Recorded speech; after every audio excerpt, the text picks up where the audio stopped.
My name is Jessica Rubenstein.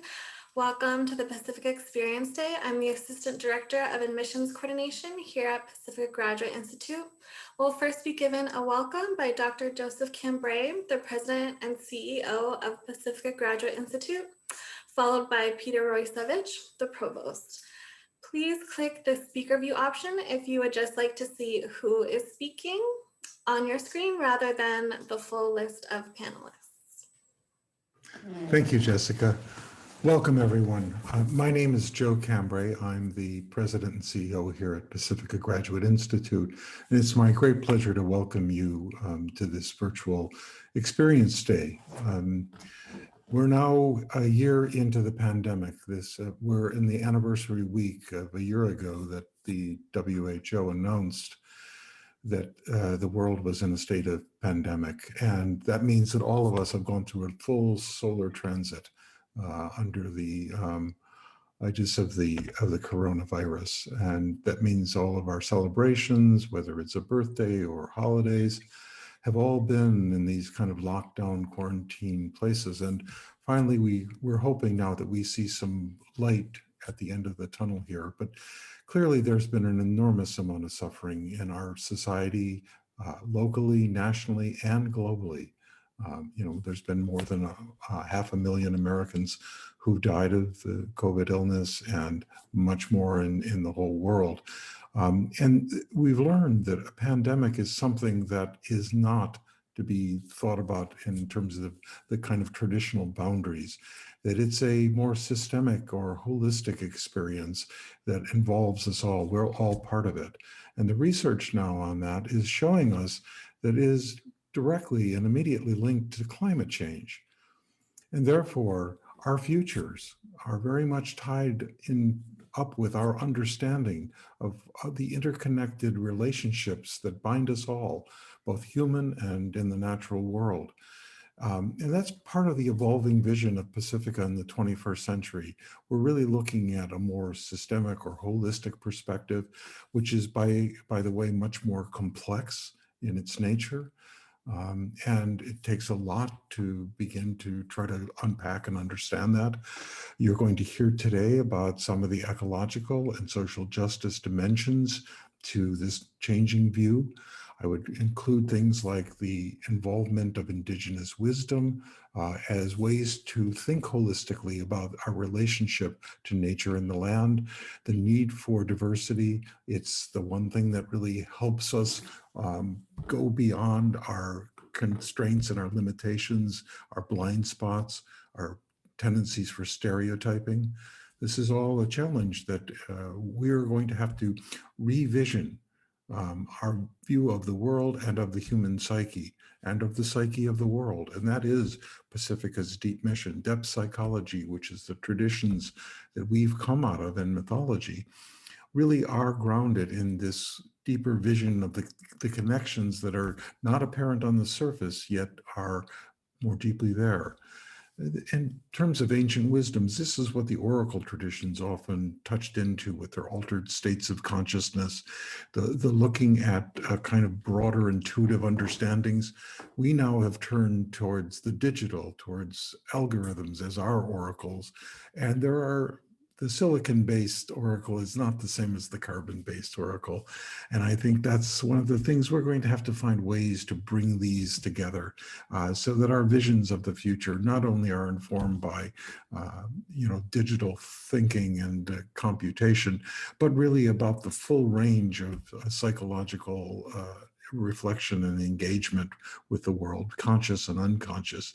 And again, the diversity of states of consciousness, of peoples, of forms of emotional experience, this is all to be encompassed and embraced.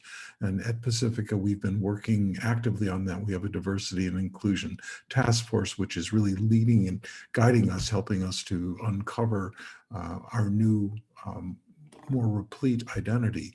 And that's part of what we want to invite you into. It's not just about why Pacifica now, as important as that is, but also where you're going with it. what it'll mean for you, not only for us, but also for the world that we're all entering in. The post-pandemic world is not going to be a return status quo ante to who we were and how we behaved. Some things will return, but many things will be radically altered. I think we've learned, that we can work remotely in many ways. We can be more flexible. We can find alternative ways to living in overcrowded conditions, and that we need to open ourselves up to new models of thought and new models of engagement with the world. So with that, I want to welcome you in as a part of the new community. To really begin to help us collectively think together what our future should look like. And with that, I'd like to ask my friend and colleague, Dr. Peter Rasevich, our provost and vice president of academic affairs, to say a few other words of welcome. Thanks for your attention. Thank you, Joe. Good morning to everybody. It's a pleasure to have you on the call today. I think it's clear that institutions in every sector of society are currently examining and assessing their mission, vision, and values. And Pacifica Graduate Institute is no exception. Alarmed by the denials of potent realities that have included the potentially deadly COVID-19 virus, institutional racism, white supremacy, climate change, propaganda, and fraudulent claims, Pacifica now is asking itself a series of meta questions about how Pacifica learns, how Pacifica engenders learning, questions about the basis of our knowledge and our institutional history, and whose values and whose group interests are codified within and privileged by the celebrated depth psychological knowledge, which forms the basis of our curriculum and which emerged during a Eurocentric time and place. This being true, Pacifica is resolutely committed to critically interrogating its institutional biases and values, perspectives, and assumptions in order to bring about positive organizational transformation. And this commitment takes two forms, this commitment to interrogating perspectives. It is a commitment first to the health of Pacifica as a living whole system, since no one works or studies, let alone thrives, in isolation. And so this first commitment is a commitment to inclusion, and it is a commitment to the interdependence among people and the earth. And the second commitment is really a commitment to uncompromising thoughtfulness. And by thoughtfulness, we mean not just the pursuit of irrefutable logic, but thoughtfulness is understood as a refusal to live hypocritically in order to form a community of incontestable honesty where everybody, faculty, staff, and students can feel safe and comfortable enough to be themselves. Pacifica is widely known as the premier category of one institute that takes a depth psychological perspective, and the focus is upon inquiry and scholarly research. But what does research look like at an institute that is committed to critically interrogating itself, its discipline, its history, its own behavior, and its place in the world? Well, we look at two forms of scholarship. We recognize what we would call the true scholar and the false scholar. And the true scholar and those that work at Pacifica are manifestations or embodiments of the true scholar, is one who not only learns something positive about themselves through their scholarship, but also something critical and even condemning about their own point of view, their own biases, their own attitudes and perspectives as a result of studying the lives of others. The false scholar is one who, while they may add to the cultural storehouse of knowledge, do not critically interrogate the conventions of their disciplines or the values of their society. And so the very ugly and destructive argument about human supremacy is always therefore in danger of hardening into nationalism, into borders, into racism, into holocausts, into the colonizing mistreatment of people. You are about to hear a presentation by Dr. Mary Watkins, who is co-chair of our Community Liberation, Indigenous, and Eco Psychologies program. And you will hear someone who takes up the call of a diverse humanity. And we are very pleased that she was presenting today and representing our values.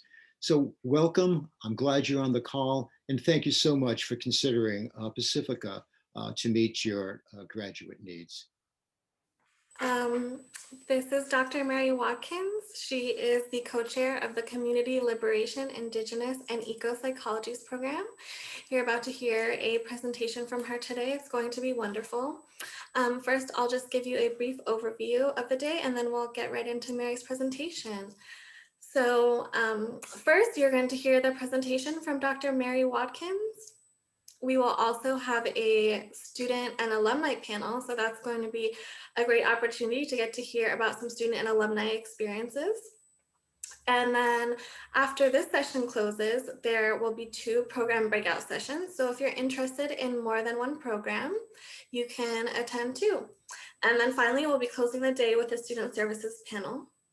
Just a reminder, there's a free application link on the landing page for today. You can use that link to apply to Pacifica for free by the end of the weekend. So the free link will be active until Sunday evening. We will be recording this session, and I just wanted to let you know that we also do record the program breakout sessions. So if you would not like to be shown during the program breakout sessions, please turn your audio and video off. Recordings are only shared with the attendees of this event, not publicly. Lastly, we do have information on our landing page for our admissions advisors. Please feel free to contact them with any questions after today. You can also email admissions@pacifica.edu with any general questions. And with that, let's get into Dr. Watkins' presentation. All right. Well, good morning, everybody. I wish I were with you at Pacifica and could shake your hand and welcome you to our beautiful campus. It's a lovely day in Santa Barbara. We've had some rain, and so there's a very sweet smell of jasmine and earth. And I hope that we will be able to be there together in the fall. I want to share with you today the work of Franz Fanon, just a little bit of it. He is a theorist and a practitioner who's had a profound impact on me as a person and as a white person. And I want to introduce to you some of his depth psychological work and why I think it's so important for the present, even though he died about 60 years ago.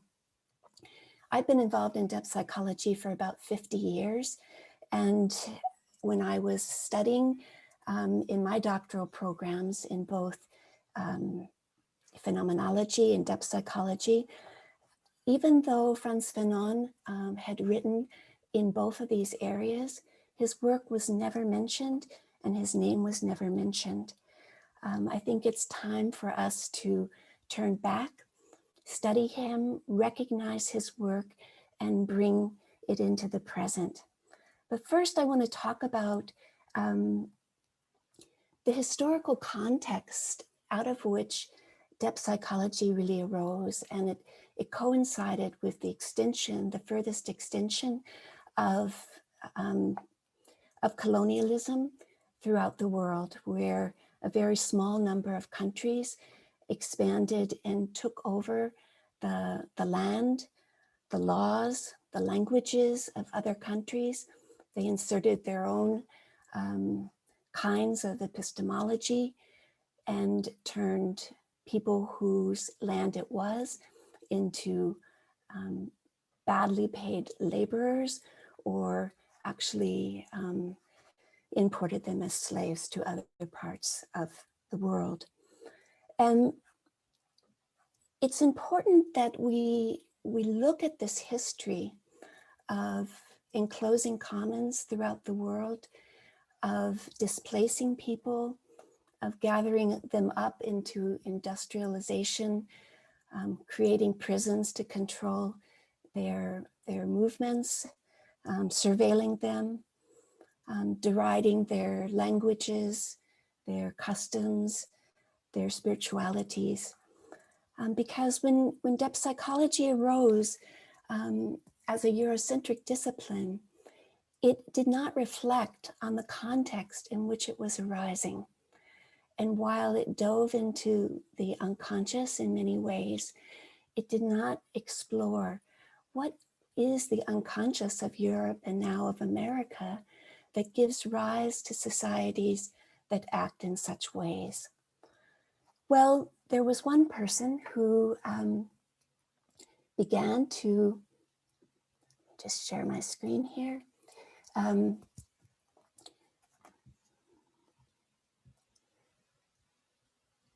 who turned his attention onto this very question, but whose words did not fall into the heart of depth psychology at the time. And this is Franz Fanon. He was born in Martinique, an island in the Caribbean, and in 1925. And Martinique at that time had about 1,000 white families who controlled the wealth and politics of an island of about 300,000 Blacks. He was the grandson of slaves, and although slavery had been abolished in 1948, inequality and poverty persisted. His mother tongue was French. He read French comics and French books where the evil, bad, and stupid ones were depicted as Black. His mother sang him French songs. He studied French history. And as a boy and a young man, he thought of himself as French. There was, in effect, a ban on speaking Creole. Martinican history was absent, implying that the Black majority had no history. Only later was Fanon to understand that the history the colonialist writes is, quote, not the history of the country he's stripping, but the history of his own nation as it plunders, rapes, and starves. Indeed, the colonialist, quote, reaches the point of no longer being able to imagine a time occurring without him. His eruption into the history of the colonized people is deified, transformed into absolute necessity. In 1944, at the age of 18, Fanon left to fight for France in the Second World War and was stationed in North Africa. He talked about it being a quite natural impulse for him to volunteer. He thought of himself as French and wanted to defend French from fascism. But upon getting to North Africa, he began to experience how racism functions in France's military and white society. He found that when there were very dangerous battles to be fought, that the troops of color were sent first. This had two functions: to preserve the white troops from danger and to make it appear that other Africans were doing the killing when it was actually Europe's bidding. When the troops were to be celebrated, the Black troops were held back.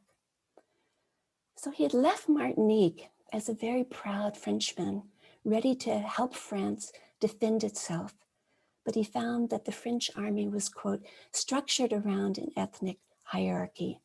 Martinicans, Blacks, were treated the same as Africans by white French.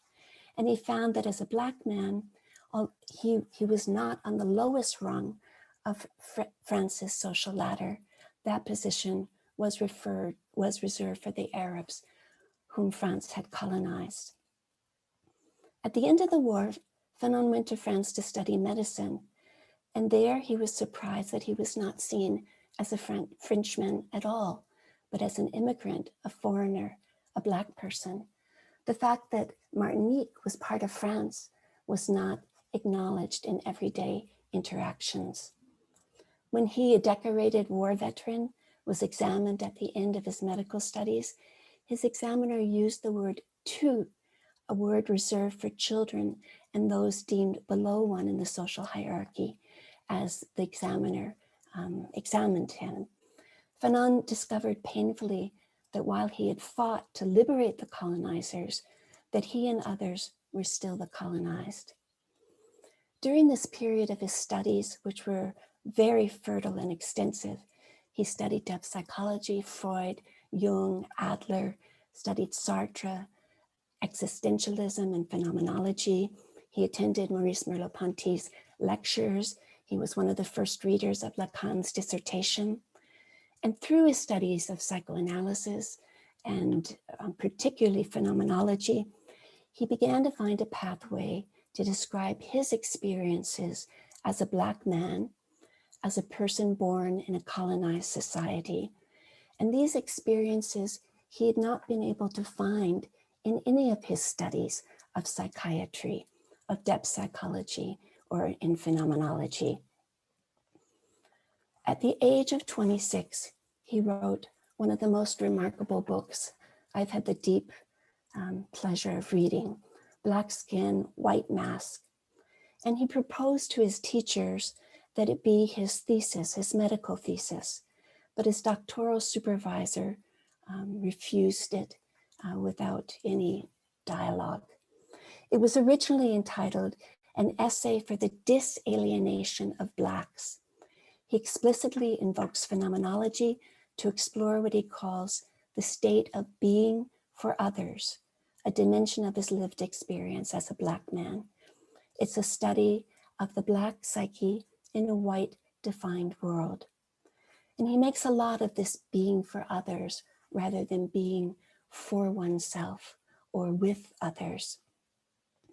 He describes this work as a clinical study, a study of a complex developed within the colonial environment. He names his task to analyze and destroy the massive psychoexistential complex that juxtaposes the white and Black races. And I'm sure if he was alive today, he would say we have not yet succeeded in doing this. Who created this complex? Being Black and what that means to whites, he said, is a construction. People who are Black get trapped by how whites have constructed who Blacks are. He wants to move beyond Black and white and claim the humanity of each person. But when he took up the arsenal of approaches within depth psychology, he couldn't find the approach that he needed. And so he created a new approach called sociogenesis, or sociogeny, sociodiagnostics. He argued that ontogeny, pertaining to the development of the individual, and phylogeny, pertaining to the species, are not sufficient for understanding human being. He introduced the term sociogeny to direct our attention to phenomena that are socially produced. The social impacts the individual, his identity, and the backdrop of meanings his life is formed amidst.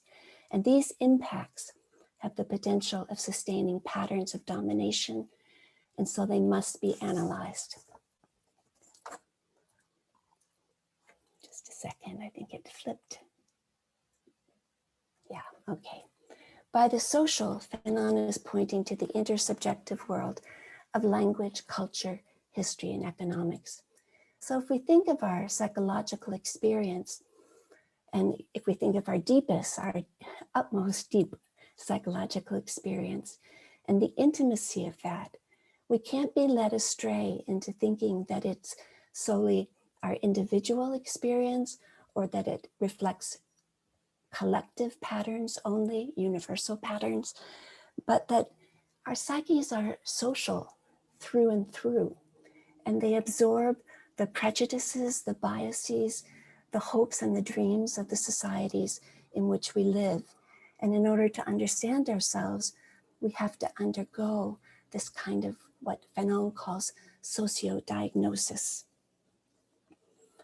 What does he desire? Fanon says, I wanted quite simply to be a man among men. I would have liked to enter our world young and sleek, a world we could build together. He says that he came into the world wanting to be at the origin of the world, to be at the source of his own meaning making. But he finds himself locked into the suffocating state of being an object for others. He searches out the gaze of the other, hoping to be liberated by how he is seen and put back into the world. But instead, he is fixed by a white gaze. He compares this to fixing a preparation on a slide by putting a dye on it, if you remember back to your biology classes. And now he says another self in him is striving to put the fragments back together. These are a few famous passages where he describes having to condense his body almost into an insect that can try to elude the white gaze and find a furtive existence in which it's safer. I arrive slowly in the world. Sudden emergences are no longer my habit. I crawl along. The white gaze, the only valid one, is already dissecting me. I am fixed. Under their microtomes, the little instrument that you use to cut sections of a specimen, under their microtome, once their microtomes are sharpened, the whites objectively cut sections of my reality. I've been betrayed.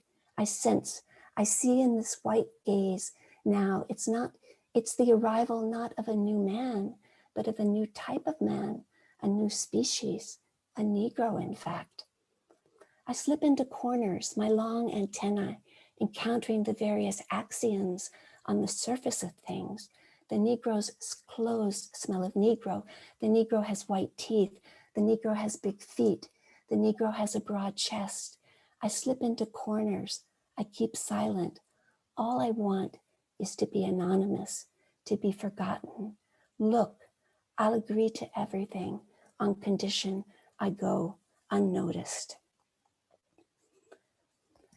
This is some of the most powerful writing I've ever experienced, and it is deeply phenomenologic, but it brings in to a Eurocentrically oriented depth psychology, the intimacy of experiences that have been way too excluded.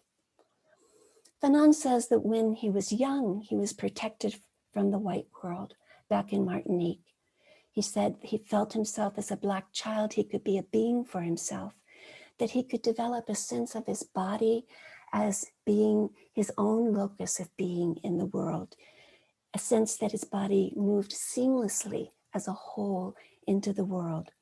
But once he emerged into the white world, he says he had the feeling of having arrived late, of being thrown into a world where his meaning is already determined by others, white others, while he is seen as incapable of making meaning himself, where even the meaning of his own body has been arrived at by others. Instead of being able to live within the interiority of his own body, he's pulled outside of himself and condemned to what he calls a pure exteriority. He has to take a perverse external negating gaze at himself as though he is looking out from the eyes of a white person. He claims and complains that he's reduced to his skin, what he calls a process of epidermalization, so that that wholeness of being, of walking in the world as a body, as your own locus of control, is reduced down to the very thin being of your skin as it's seen and derogated by the others around you. He's reduced to what he calls a perverse anonymity. While he was in Lyon studying medicine, he was trying to take a pleasant walk in a park when a small child comes upon him and throws the white gaze at him. The small child says to his mother, "Look, a Negro, Mama, a Negro. I'm frightened, frightened, frightened." Fanon says this was an utterly shattering event, that under the white gaze, his corporeal schema, this this concept from Maurice Merleau-Ponty of the way that we're in our body as a whole. This wholeness collapsed, giving way to an epidermal racial schema. Fanon says with the white gaze, he now feels responsible for his body, responsible for his race, his ancestors. I cast an objective gaze at myself, discovered my blackness, my ethnic characteristics. I'm ashamed of what I am. The white man is all around me. Up above, the sky is tearing at its navel. The earth crunches under my feet and sings white, white. All the whiteness burns me to a cinder. How can one extricate oneself from this sense of inferiority? Fanon asks. And he says, we need to recognize social and economic realities. We must wage a war on two levels. And what are these levels? The first level we might think of as a liberatory psychotherapeutic experience, one that's all too rare. But this, he says, would not be enough. Yes, the psychoanalyst needs to, quote, help the patient become conscious of the unconscious and abandon his attempts at a hallucinatory whiteness, but also to act in the direction of a change in the social structure. So here Fanon underlines both what we might call the private practice of psychology and what I've been calling the public practice of trying to get at the roots, the socio-cultural, historical, economic, political roots of both individual and social misery.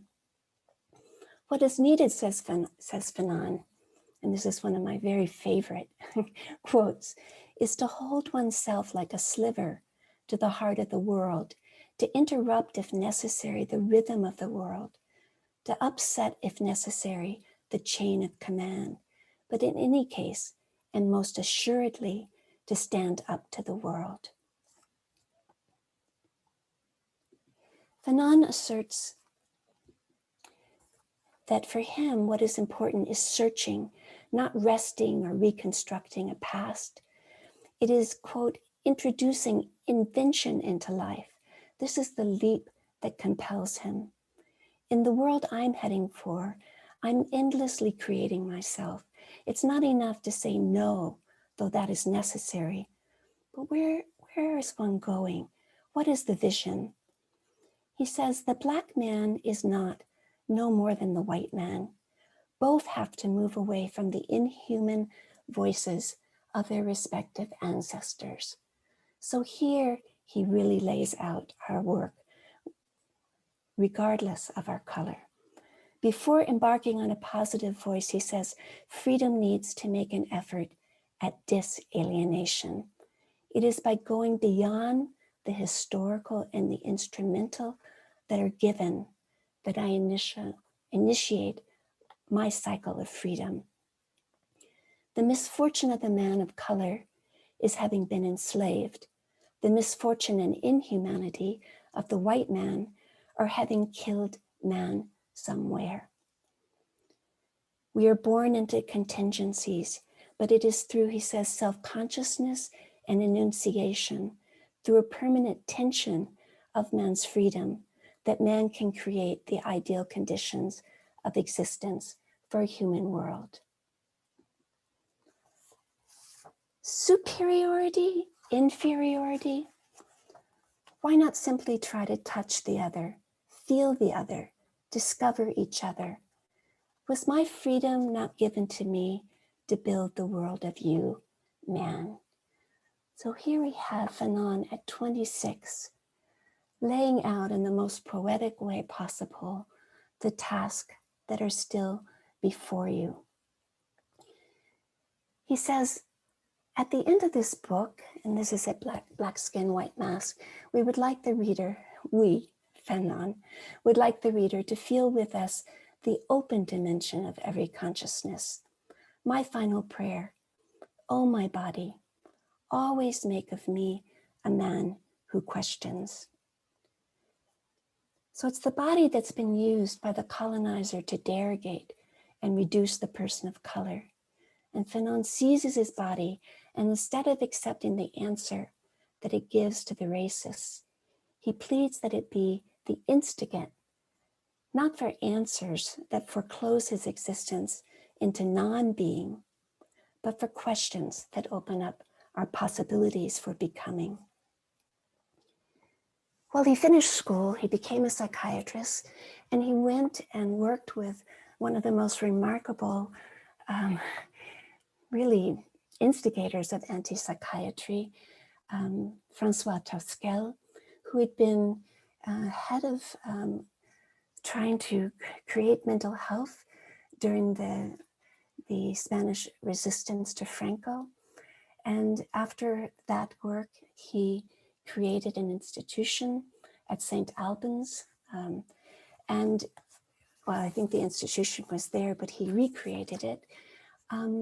He was very much against carceral environments for those struggling with mental illness.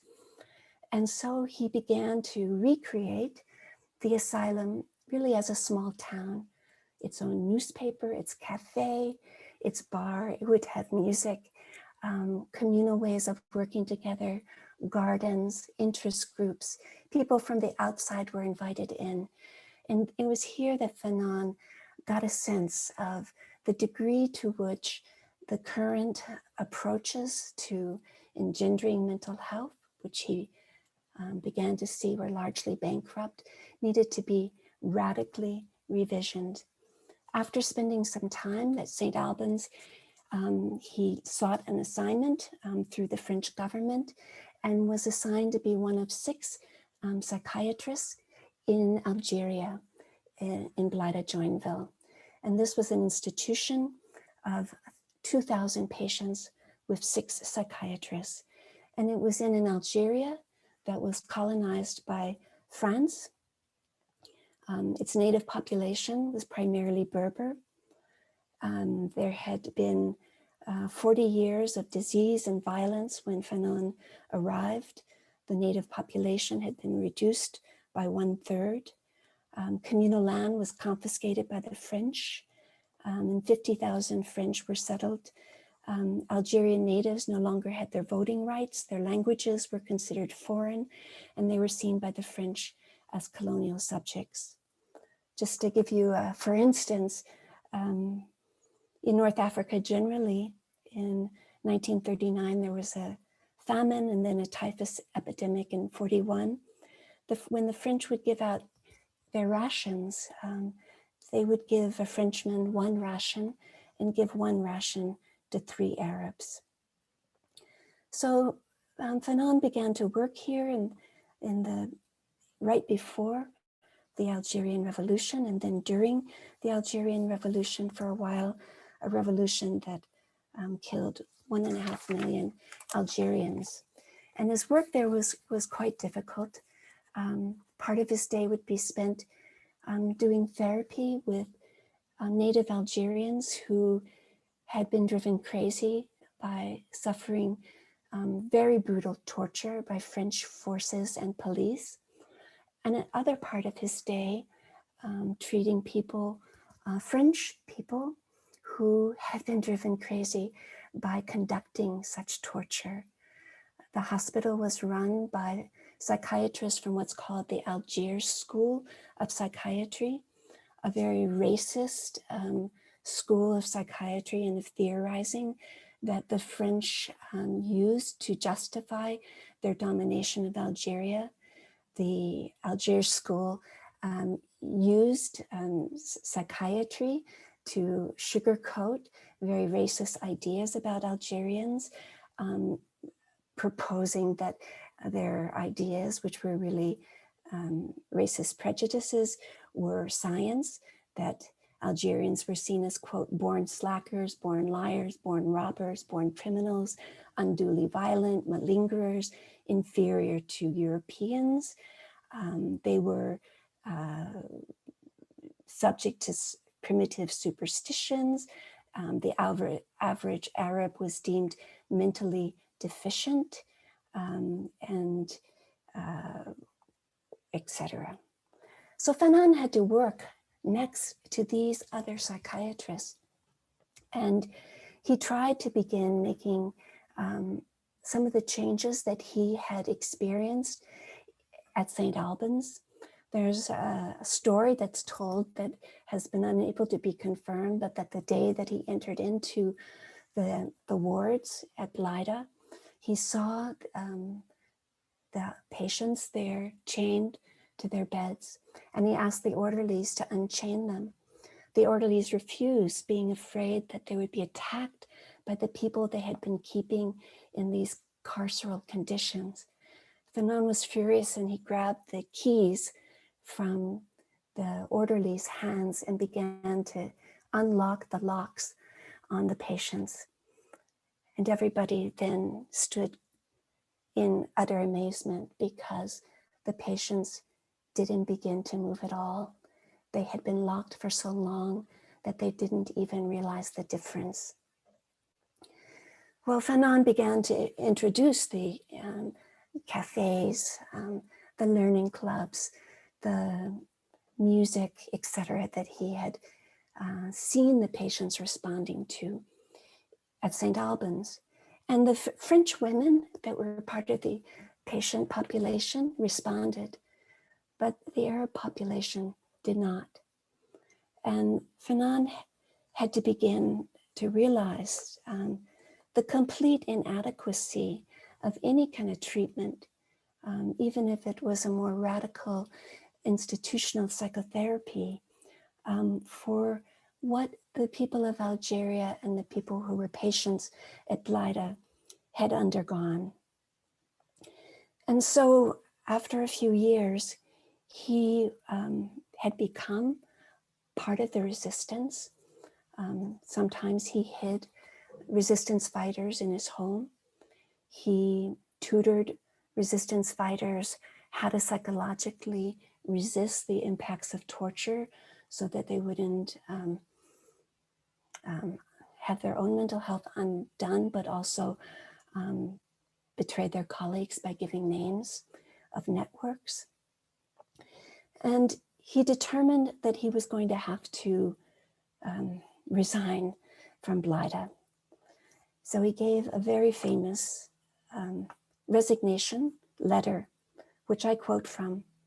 If psychiatry is the medical technique that aims to enable man no longer to be a stranger to his environment, I owe it to myself to affirm that the Arab, permanently an alien in his own country, lives in a state of absolute depersonalization. The events in Algeria are the logical consequences of an abortive attempt to decerebralize a people.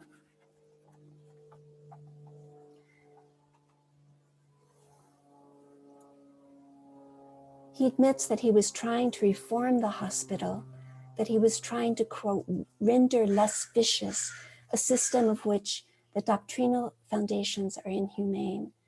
But what can a man's enthusiasm and concern achieve if everyday reality is a web of lies, of cowardice, of contempt of man?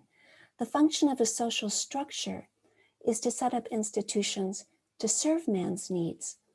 A society that drives its members to desperate solutions is a non-viable society, a society to be replaced. Madness is man's means of losing his freedom. What is the status of Algeria? A systematized dehumanization. The social structure existing in Algeria is opposed to any attempt to place the individual in a humane place. After resigning, he left, and indeed he needed to leave. There were 2 attempts by the French to assassinate him. He went to Tunisia, where he created the first day clinic in Africa. He was very committed to this idea that people suffering psychological misery should not be separated from their families, their communities, and their neighborhoods. They should not be in carceral environments. They should be in environments that are conducive to their disalienation. He began at the same time a school for nurses and developed a reading group there so that they could better engage with the people in the day hospital about their thoughts, their dreams, and their nightmares, not just about their symptoms. He was active in the supply chain for the Algerian Revolution. And 10 months after writing The Wretched of the Earth, he died at the age of 37. He was suffering from leukemia. He was brought to Walter Reed Medical Hospital in the United States, but they were unable to save his life. So a very short life, but a life that gives us many lessons for depth psychology. And I want to just touch on a few of them. First, Eurocentric approaches to psychiatry and psychology. And I can add here, Euro-American and American approaches should not be universalized. We need to continuously ask, who is being theorized about in particular theories and who isn't? What are the limits of our theories and our practices, and indeed of our epistemologies? Eurocentric and American approaches need to be critiqued for their racism in the past and their racism in the present, and for their contribution to a status quo that's not conducive to psychological and community well-being. We need to center the experiences of those left out of depth psychology's attention, not only to understand these experiences, but also so that those who have been centered, in particular white people, can see more of the effects of their life choices and institutional structures on those who have been accorded less power and privilege. Fanon takes a lot of the language of depth psychology, but he ends up using it differently in order to be able to express his experiences, which are different from those that have been centered. So he takes up this idea of a complex, and instead of using it like Adler did in terms of individual senses of inferiority and superiority, he talks about inferiority and superiority as cultural complexes that are completely tied to racist ideas and structures. But he says for himself, the idea of complex was very helpful, but not the sense of the Oedipal complex, which Freud had thought of as universal. He said he couldn't locate that in his experience as a Black and colonized man in Martinique. But he did say that he felt very deeply a complex in his life that kept drawing psychic energy to it. And this was the complex of abandonment, that shock that he received when realizing that others didn't see him as French, that his own society didn't claim him. He gives us a different way of thinking about mental illness. He critiques Freud's thinking about the primacy of fantasy with regard to mental illness, whether fantasies of seduction, etc. And instead, he speaks of trauma, and this is from Hussein Bulhan, one of his very incredible biographers. Fanon speaks of trauma, social alienation, and pathologies of liberty. Pathologies of liberty. These give rise to anxieties, obsessions, inhibitions, and contradiction, as well as to social realities of victimization, rejection, coercion, and confinement. Fanon really understood that when we subject people struggling with psychological issues to carceral environments that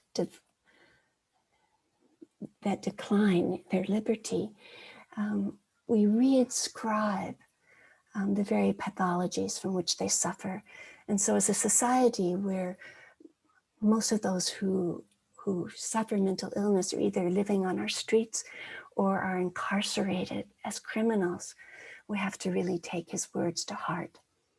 Psychological pathologies are related, he says, to the betrayal of the human in an imperial act of existence. We must take up the task that Fanon gives us of both listening to the intimacies of another person's psychological experience to try to accompany them and witness, but also to be active in the public practice of psychology in the social institutions that continue to give rise to states of our neighborhoods, our societies that are not conducive to mental health. He was very clear that we cannot use universal approaches to symbols to understand dreams. And he gave many examples of dreams of North Africans that could only be understood if you had a sense of what the meaning of images are in a particular society. He was critical of Jung's idea of the collective unconscious. He said the collective unconscious is cultural, which means acquired.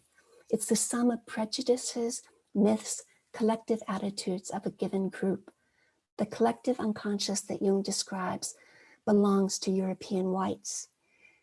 He argues that Jung neglected the role of culture or underrepresented it and its history in the formation of the unconscious.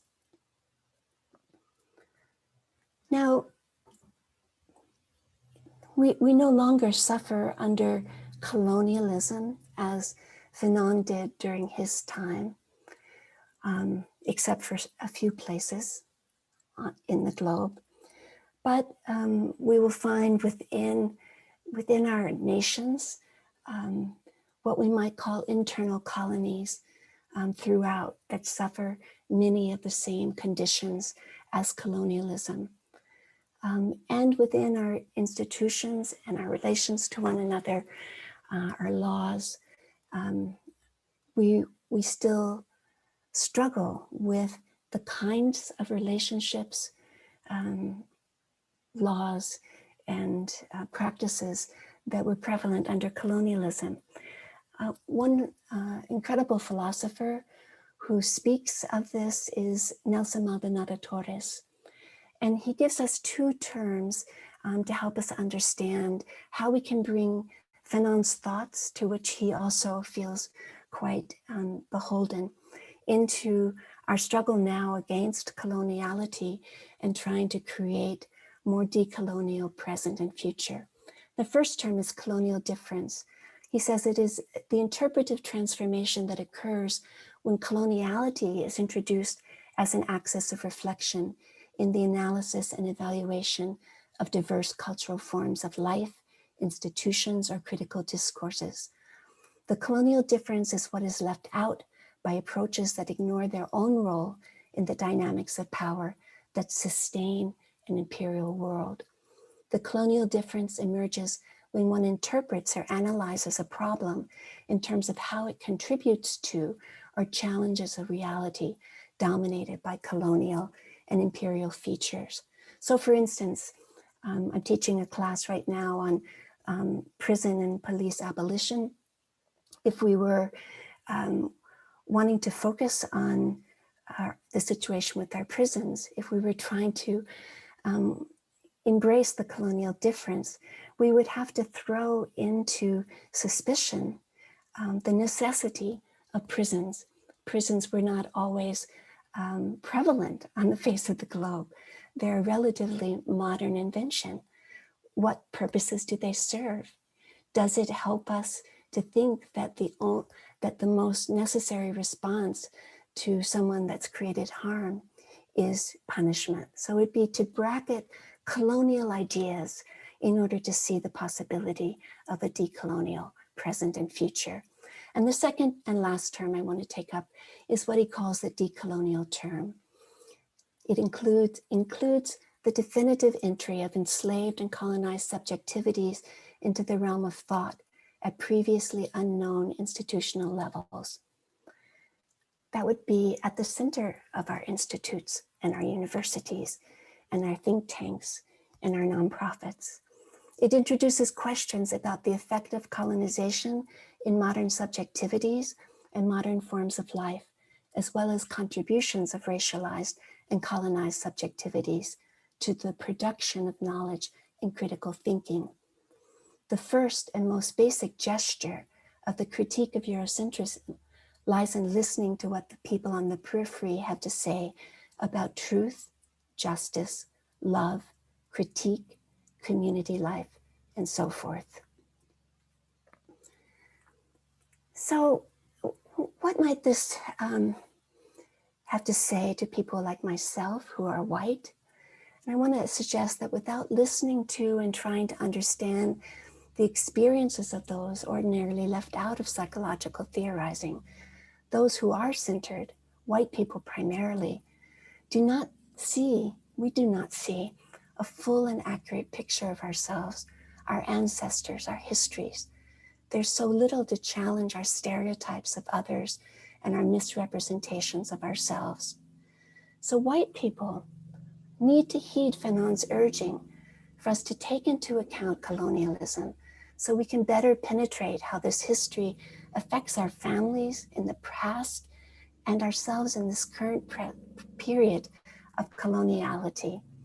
Then we can connect things like excess privilege, excess wealth, excess power, not with supposed superiority and hard work of individuals, but with labor unjustly extracted for generations from others, the resources extracted from beneath others' communities, and the unjust laws and institutions put into place to guard advantage for some at the expense of deprivations suffered by the many.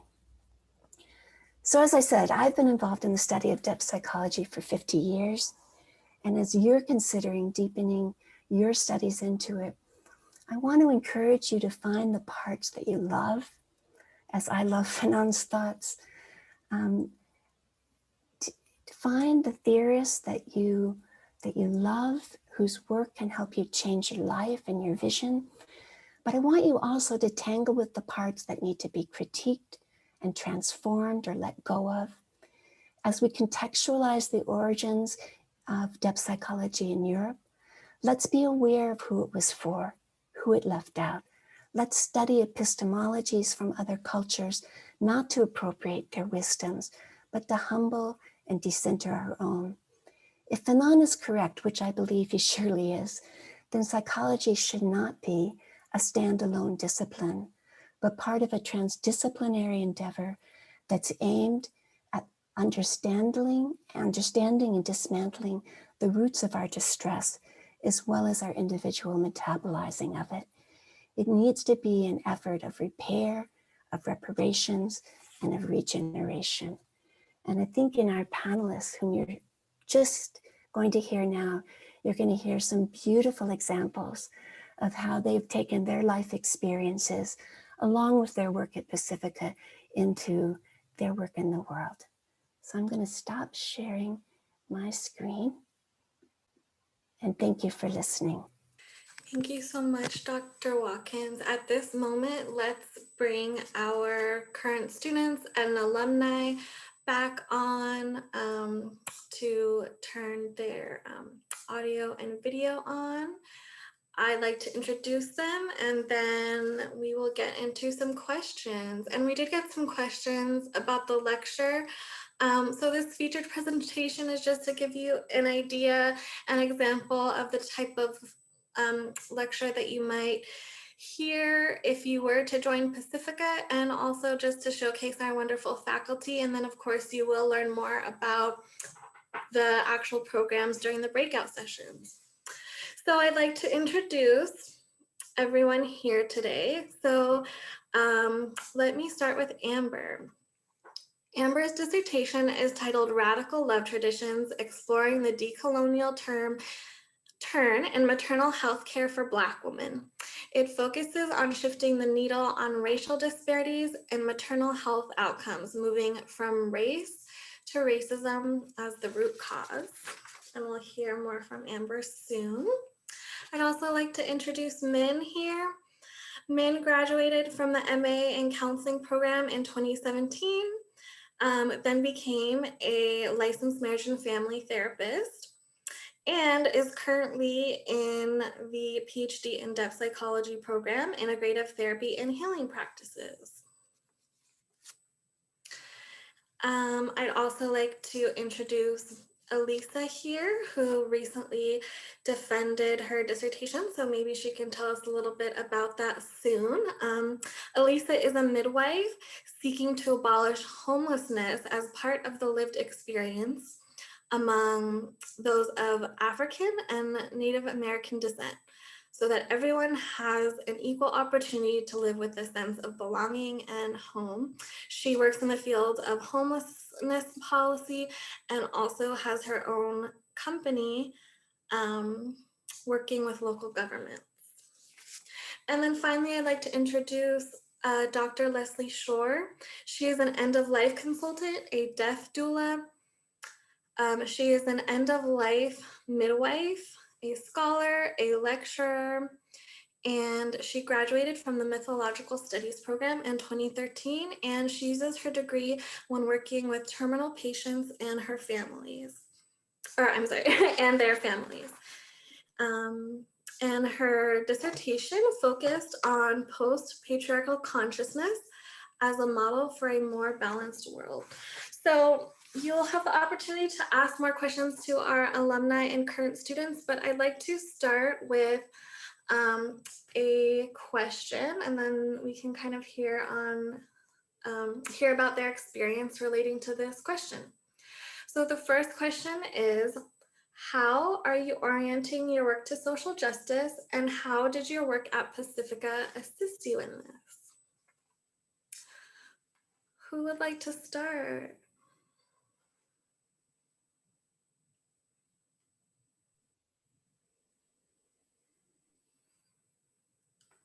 I'll start. Sorry, we're so used to being called on.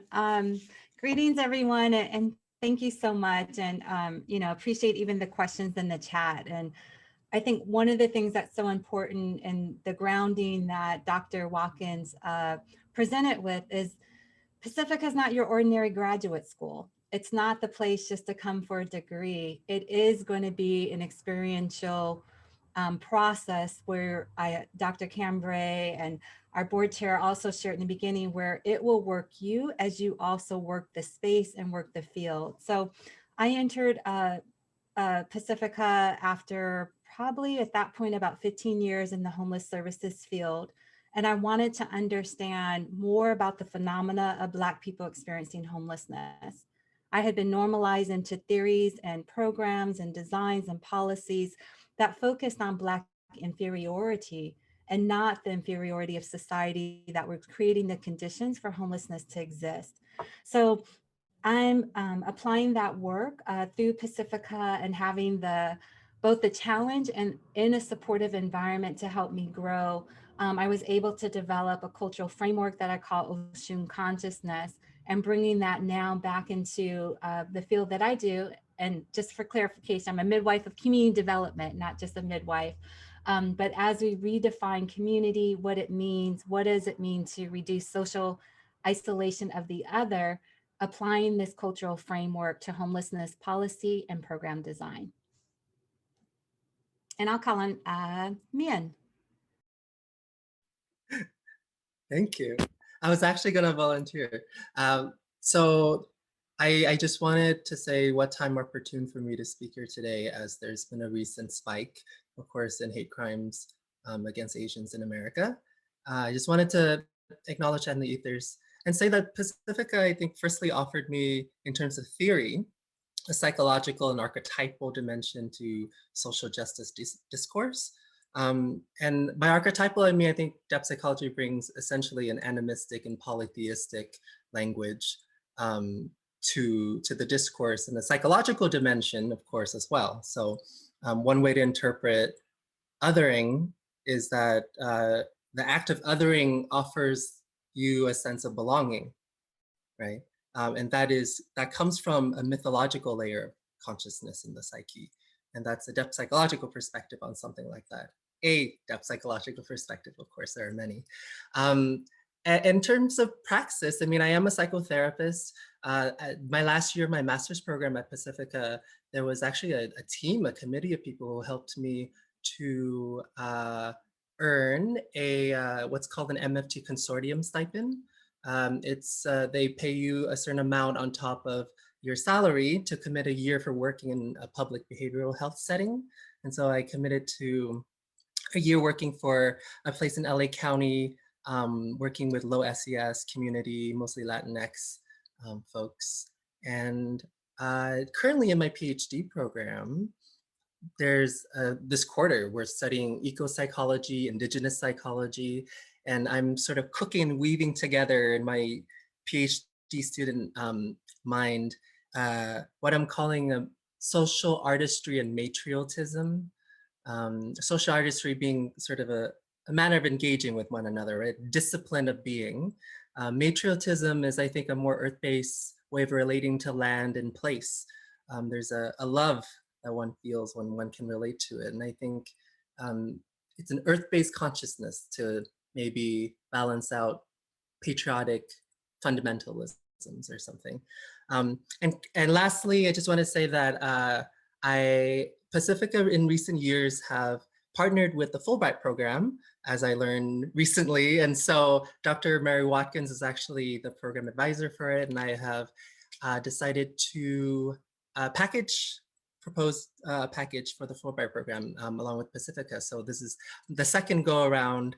The first time I was awarded the public grant, and this time it is more ambitious, but I'm hoping to study for my dissertation, to get funded for my dissertation, to study an indigenous religion in Vietnam called Dao Mao, which is essentially a mother goddess pantheon, and there's mediumship and healing traditions, and it's basically shamanic and very depth psychological, and has recent UNESCO attention.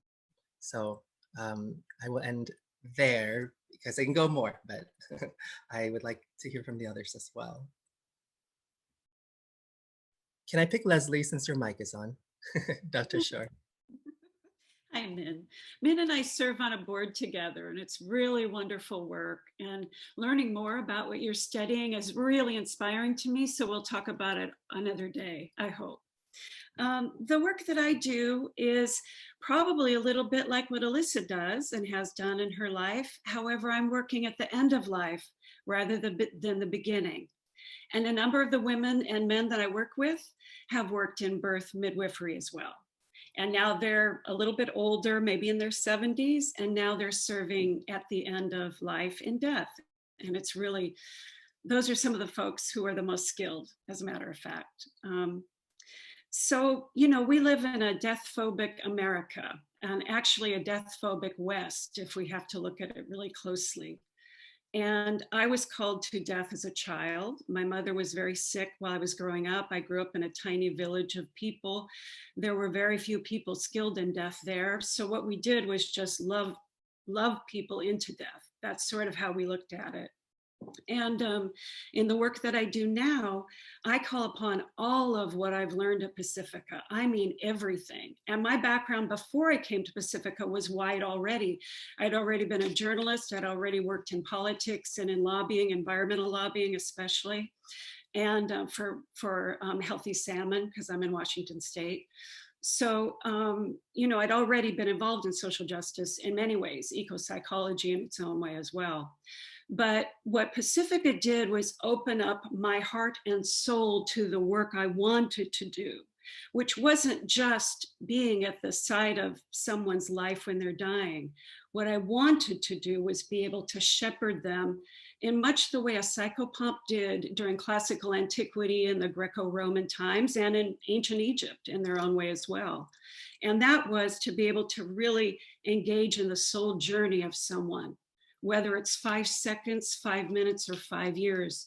I've worked with one hospice patient for 4 years before he died at 101. So, you know, this work is the depth of soul. If you want to really understand humankind, understand them without all the layers of persona and masking that we've been doing as humans for forever and ever. So when you really want to get down to the soul of humanity and the truth of who we are to experience this life, this incarnation, if you want to call it that, this karmic cycle, whatever you want to say, you know, rubber meets the road when people are facing death. And I work with people at all ages, a 7-year-old son as well as a 70-year-old right now. So how did Pacifica prepare me for this? Well, for one, it allowed me to really pursue my passion, which was trying to understand why the feminine was tromped upon, why people of color of all creeds and every possible religious background tromped upon. It didn't matter whether you were Catholic, it mattered what your color was. So learning all of these things was what I was able to do at Pacifica, and figure out why are so many people of color dying alone and in poverty? Why are so many women of all colors, you know, the ones who are left alone in their families? So it's like, you know, it's an entire cultural odyssey, really, if you can be at Pacifica for even a few minutes. What happens is that the deepest part of your soul, not only your career path, but your soul work, is actually honored at Pacifica, whereas you're not really honored in major universities in the same way. I was accepted at others. I chose Pacifica for a reason, because I knew my path would be honored in this soul continuum I'm on personally. And with that, I just can sign off unless anyone has a question, or we'll go right to Amber if she's open and ready. Are you ready? Thank you, Leslie. I appreciate your share, and thank you for introducing me, weaving me in. I also want to thank Dr. Mary Watkins for that brilliant regrounding, recontextualizing. It's been a couple of years since I've been out of coursework. I'm what I say is 8 centimeters dilated on the dissertation birthing journey. And my work is addressing racial disparities in maternal health care. As the title states, applying the decolonial turn, which is to speak from my perspective, my social location, as a Louisiana-born descendant of sharecroppers and formerly enslaved people, as a descendant of Black Indigenous people of the Washita Nation in Louisiana, Arkansas, and Mississippi, and to really sort of tend the voice in my own cells, and how that shifts the crafting of interventions and transforming care ecologies like maternal health care. One of the main, like the focal points of my work has been the shift from race to racism as the root cause, which traditionally in these public health institutions, which are an outgrowth of a colonial logic, which still carry and harbor and perpetuate a colonial logic. Race, something someone is, i.e. the body, the epidermis, is the root cause, and that is often what gets funded around. That's what gets the hyper focus on, as opposed to racism as the structure, the waters we're swimming in, inducing chronic stress, that the stress is related to housing insecurity. The stress is related to poor food options in food deserts. That's related to redlining. So there's this way that the colonial logic tends to isolate issues, only deal with one thing and never look at the holistic pattern. So this is what I've really been able to ground myself in the CLIE program, is having the language. How do I give voice to something that's really unseen?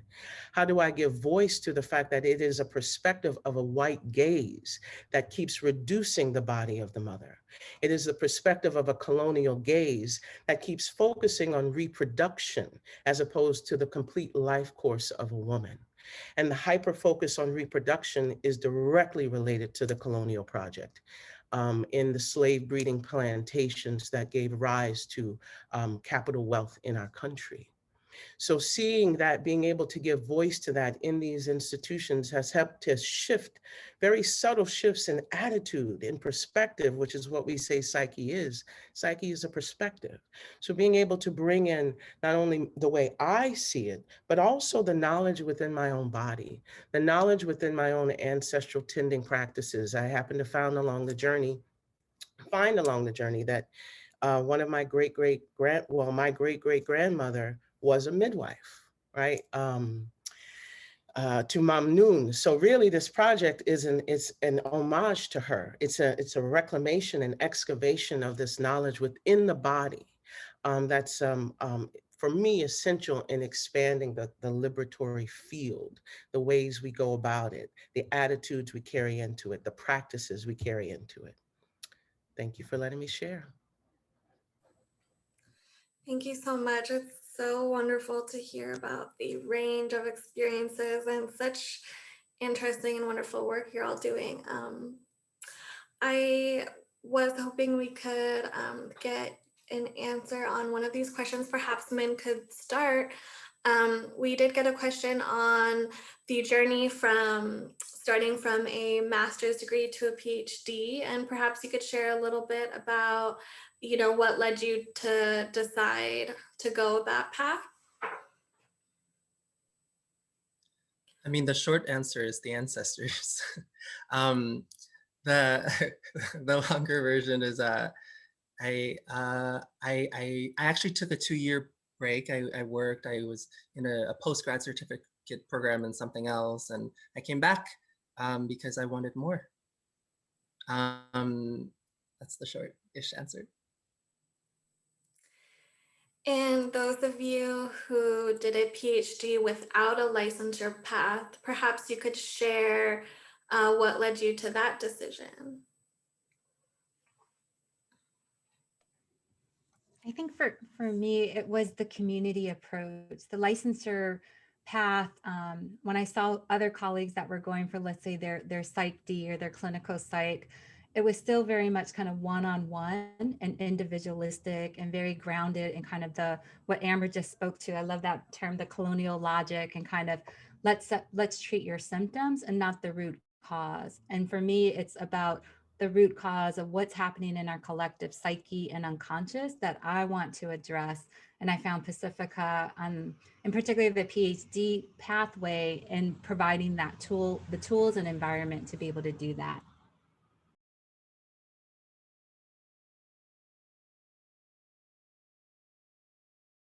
I think unbeknownst to me, I had I would say my upbringing is New Orleans. So this idea of psychic and psychological well-being being a transdisciplinary approach is what was undergirding my decision.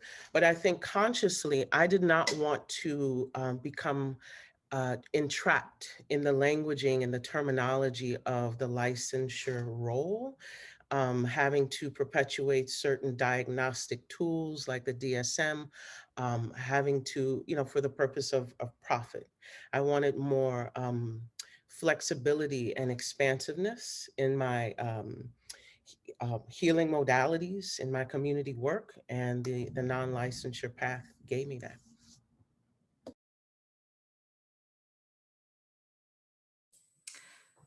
Yeah, and lastly, Leslie, do you want to share a little bit about what led you specifically to the Mft program? Yes, I would love to talk about that. My background was journalism as well. I started out very young in TV news, radio news, and print. So I loved mythology, of course, because I like stories, and I've got a lot of Irish in me, and we like to tell stories and hear stories. And one of the most beautiful museums in the world is the Writers' Museum in Dublin. If you ever get to go there, you'll find Bram Stoker's original manuscripts for Dracula too. So super cool. Why did I choose Pacifica? Because of mythology. You can't find a really great, rich mythology program like we have here. And if you understand mythos to be the story, actually, the origin of story, and ology to be the study of it, why not go to the place that's really steeped deeply in story? The human mind is created to manage the concepts of the world through story and narrative. So I knew that if there was a place where I could go to find why humankind has a deep craving for narrative, it would be Pacifica. And that is really why I'm still there. I mean, I've tried to leave so many times, but I can't. And there's a question about cohort groups from another, I think, prospective student. I am in touch with my cohort group, I bet every week, at least 5 for sure, who are actually my cross-pollination friends as well in different disciplines, but also others because we inform each other on our work.